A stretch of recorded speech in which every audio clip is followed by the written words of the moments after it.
Beg ni kecil je, besar tapak tangan Aisyah je. Sesuai untuk orang kalau keluar rumah tak ada hala tuju. Kalau ada hala tuju, jangan beli beg ni.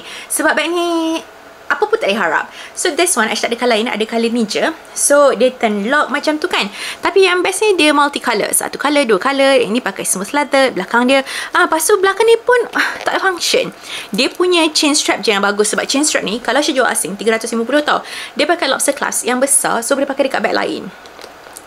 Lepas tu function lah kiranya. Sebab chain ni Aisyah jual 3,5.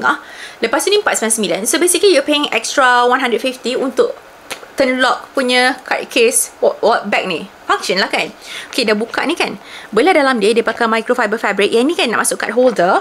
Dia macam boleh lah masuk card holder, boleh lah masuk kunci kereta. Sikit je lah macam tu. Macam nak masuk, don't expect too much. Kalau nak masuk phone, kena beli phone yang boleh lipat 3. Kalau tak ada, invent lah phone lipat 3 tu. Sebab phone kalau Z Flip tak boleh masuk. Tapi kalau pakai dia comel lah kan. Macam nak pergi mana tak tahulah. Tak ada hala tuju hari ni. Macam tu. Harga RM499 sebelum voucher.